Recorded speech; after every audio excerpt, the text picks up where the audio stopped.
Hello everyone, I am Neha Vedwan. तो आज की वीडियो एक रिक्वेस्टेड वीडियो है और आज की वीडियो जो टॉपिक है हमारा आज की वीडियो का वो है हमारा आई विश। आई विश के बाद हमें कौन सा सेंटेंस रखना है, कैसे रखना है, तो ये इस वीडियो में हम देखेंगे। कॉन्सेप्ट बिल्कुल क्लियर होगा, ये मेरी गारंटी है, और आपको कॉन्सेप्ट समझ में आएगा, रियली आएगा। बस आप लास्ट तक वीडियो को देखिएगा और अगर कोई भी डाउट्स हो, तब भी आपको कोई मन में डाउट हो तो आप मुझे कमेंट बॉक्स में बता सकते हो। तो सबसे पहले हम आई विश को देख लेते हैं। आई विश क्या है? आई विश होती है एक इच्छा। जब आपके मन में किसी काम को करने की इच्छा हो, मतलब आप एक इमेजिनेशन वहाँ पे आएगी कि अगर काश मेरे साथ ये होता या ये होता, मैं ये होती। इस तरह से हम आई विश का यूज़ करते हैं। तो आई विश जब सेंटेंस में आपको काश नज़र आए, काश मतलब किसी चीज़ के लिए पछतावा नज़र आए, है ना, तब आप आई विश का यूज़ करेंगे। आई विश की जगह आप वुड डैट का यूज़ कर सकते हो। मैंने वुड डैट पे वीडियो बना रखी है, आप वो वीडियो भी प्लीज़ जाके ज़रूर देखिएगा। क्लियर? लिंक मैं आपको डिस्क्रिप्शन बॉक्स में दे दूंगी। चलो देखते हैं। सबसे पहले आपको जो आई विश वाला जो सेंटेंस है, उसके बाद वाला जो सेंटेंस होगा वो आपको पास्ट में रखना है। अब वो पास्ट कैसे रखना है? अगर स्टेट ऑफ बीइंग की बात हो रही है तो आपको पास्ट इज आर एम का जो पास्ट होता है वो क्या होता है? वर होता है। अगर बात पोजीशन की हो रही है तो आपका हैज़ और हैव का जो पास्ट होता है वो क्या होता है? वो आपका हेड होता है। अगर बात एक्शन की हो रही है, किसी काम को करने की हो रही है, एक्शन उसमें आ रहा है, तो आपको वी सेकंड का यूज़ करना है। इट मीन्स वर्ब की सेकंड फॉर्म का यूज़ करना है। यहाँ तक तो क्लियर हो गया होगा। तो आई विश के बाद जो दूसरा सेंटेंस आएगा वो आपका पास्ट में होगा। क्लियर? चलो कुछ सेंटेंसेस देखते हैं तो आपको समझ में आ जाएगा। आपको यहाँ जो इमेजिनेशन है वो आपकी प्रेजेंट में होनी चाहिए, तभी मैं बता रही हूँ कि पास्ट में होगा। जो पास्ट की इमेजिनेशन है उसके लिए मैं आपको बाद में बताऊंगी। तो पहले हम इस प्रेजेंट वाली इमेजिनेशन पे सेंटेंसेस देख लेते हैं। काश मैं डॉक्टर होती। अभी मैं प्रेजेंट में बैठी हूँ, मैं डॉक्टर नहीं हूँ, बस मैं इमेजिनेशन कर रही हूँ। काश मैं डॉक्टर होती, यहाँ पे मैं हूँ नहीं, तो काश के लिए मैं क्या लगाऊंगी? I wish. और मैं डॉक्टर होती, देखो यहाँ पे ऐसा लग रहा है कि ताहती ही आ रहा है। हिंदी पे बिल्कुल भी फोकस मत करना, मैं आपको कई बार बोल चुकी हूँ। अगर हिंदी पे फोकस करोगे तो यहाँ पे आप इंग्लिश नहीं सीख पाओगे। क्लियर? तो यहाँ पे प्रेजेंट इंडेफिनिट नहीं है, आपको प्रेजेंट इंडेफिनिट में सेंटेंस नहीं बनाना है।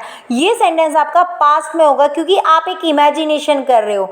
तो काश, आई विश, आई, और होने के लिए क्या होता है? बी, और बी की जो फॉर्म होती है इज आर एफ का जो पास्ट होता है वो क्या होता है? वर। क्योंकि इमेजिनेशन में हम वर का यूज करते हैं। कई जगह आपको बुक्स में वॉज का भी यूज देखने को मिल जाएगा, लेकिन अगर आप कॉम्पिटिटिव एग्जाम की तैयारी कर रहे हो तो बिल्कुल भी वॉज का यूज मत कर देना, क्योंकि इमेजिनेशन वर से ही होता है।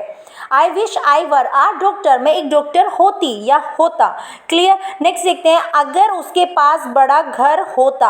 अब यहाँ पे देखो, अगर उसके पास बड़ा घर होता, अगर नहीं, सॉरी, यहाँ पे काश लगा लो। मैंने वो जो कंडीशनल कराए थे तो अगर आ गया याद, है ना।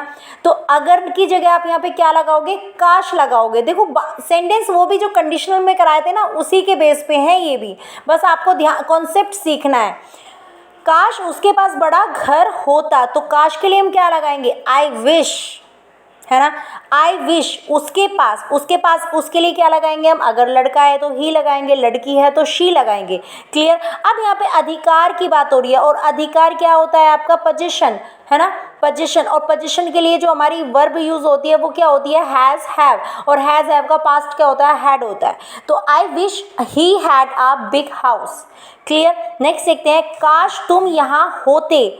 काश तुम यहाँ होते, तुम यहाँ हो नहीं, मैं एक इमेजिनेशन कर रही हूँ कि काश तुम यहाँ होते। प्रेजेंट में पॉसिबल नहीं है ये चीज़, लेकिन हम एक इमेजिनेशन कर रहे हैं, काश तुम यहाँ होते। तो I wish you were there. अब ये आप कैसे समझोगे? ये आप बस ये देखना है कि वो चीज़ प्रेजेंट में चल रही है या पास्ट में बीत चुकी है, बस ये देख रहे हैं। अब प्रेजेंट में ही है, ये पास्ट से इसका कोई लेना देना नहीं है। तो I wish you were here, काश तुम यहाँ होते। चलो नेक्स्ट देखते हैं। काश मैं उसके घर जाती। अब यहाँ पे क्या आ रहा है? एक्शन हो रहा है, जाना। है ना। कोई काम करना, जब हम कोई काम करते हैं, आना जाना, खाना पीना, सोना, ये सब हमारे क्या होते हैं, एक्शन होते हैं। तो यहाँ पे आ गई एक्शन। एक्शन में हम किसका यूज़ करेंगे, V2 का यूज़ करेंगे। आई विश का जो सेंटेंस, आई विश के बाद का जो सेंटेंस होगा वो वर्ब के सेकेंड फॉर्म में होगा। क्लियर। तो काश मैं उसके घर जाती, मैं गई नहीं हूँ, मैं बैठी हूँ, आराम से बैठी हूँ, बस एक इमेजिनेशन करूँ, काश मैं उसके घर जाती, मैं गई नहीं हूँ। तो I wish I went, go की second form went. I wish I went to her house. यहाँ पे क्लियर हो गया होगा। चलो अब देख लेते हैं पास्ट में ये कैसे वर्क करेगा आई विश। तो पास्ट में वर्क तब करेगा ये, पास्ट में जब आप आई विश का यूज़ करोगे तो आई विश के बाद वाला जो आपका सेंटेंस होगा वो आपका हैड प्लस वी की third form, V third, it means verb की थर्ड फॉर्म में आपको बनाना है। हैड प्लस, हैड आपको ज़रूर लगाना है, हैड प्लस वर्ब की थर्ड फॉर्म। सेंटेंस देख लेते हैं। काश कल वहाँ पुलिस होती। सिचुएशन देखो, कोई ऐसा इंसिडेंट हुआ है कि वहाँ पे पुलिस की ज़रूरत थी, आप कुछ वहाँ पे नहीं कर पाए, अब आप आराम से बैठे हो, बैठे आप प्रेजेंट में हो, किसी से डिस्कस कर रहे हो, काश कल वहाँ पुलिस होती, उस टाइम पे वहाँ पुलिस नहीं थी, उस काम के लिए आप क्या कर रहे हो, रेग्रेट कर रहे हो, आप पछता रहे हो, काश वहाँ पे पुलिस होती, है ना। रेग्रेट आ गया ना इसमें। तो जब आप पास्ट में वो घटना हो चुकी है, वो काम फिनिश हो चुका है, लेकिन उस काम के लिए जब प्रेजेंट में बैठ के आप कल्पना करोगे तो वो आपका पास्ट की इमेजिनेशन कहलाएगा। क्लियर। और इस तरह के जब सेंटेंस बनाएंगे तो हम आई विश के बाद वाला जो सेंटेंस होगा वो आपका हैड प्लस V3 में होगा, इट मीन्स वर्ब की थर्ड फॉर्म में होगा। चलो सेंटेंस बनाते हैं। काश कल वहाँ पुलिस होती, तो काश के लिए क्या लगाएंगे, आई विश देयर हैड हो गया हमारा। हैड के बाद होने के लिए क्या लगाते हैं, बी की थर्ड फॉर्म क्या होती है, बीन। तो there had been police yesterday. यहाँ तक क्लियर हो गया होगा। आई होप आपको यहाँ तक तो कुछ प्रॉब्लम नहीं आई होगी। नेक्स्ट देखते हैं। काश मेरे पास कल फ़ोन होता। सपोज आप कहीं जा रहे हो और आप ऐसे ही चले गए, अपना फ़ोन घर पे भूल गए, है ना। नेक्स्ट डे और वहाँ पे कुछ ऐसा था कि आपको वीडियो बनाने का आपका मन किया, लेकिन आप मजबूर थे, आपके पास फ़ोन नहीं था, आपका फ़ोन घर पे रह गया था। अब आप नेक्स्ट डे आराम से बैठे हो और किसी दोस्त को या किसी को भी कहानी सुना रहे हो, कल ना ऐसा वहाँ पे हुआ था, और तो वो आपका दोस्त बता रहा है कि अरे तुझे तो वीडियो बनानी चाहिए थी इस चीज़ की, अरे बस मैं कल अपना फ़ोन घर पे भूल गया, इट मीन्स मेरे पास कल फ़ोन नहीं था, है ना।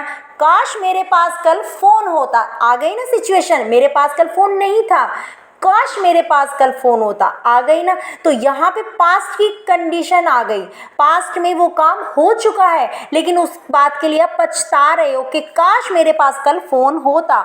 I wish. और होने के लिए क्या होता है, जब हमारे पास कोई चीज़ होती है, अधिकार पोजीशन, और पोजीशन के लिए हम किसका यूज़ करते हैं, हैड का।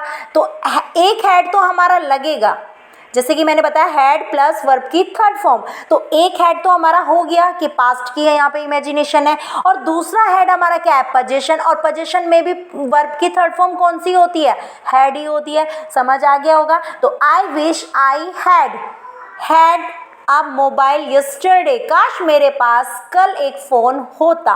समझ आ गया होगा। एक हेड यहाँ पे किसके लिए आया, एक हेड आपका जो कि पास्ट की इमेजिनेशन है उसको बताने के लिए आया, और दूसरा हेड यहाँ पे आया है वर्ब के लिए, क्योंकि हेड के बाद वर्ब की थर्ड फॉर्म का यूज़ किया जाता है। क्लियर हो गया यहाँ पे। आई wish I had a phone yesterday.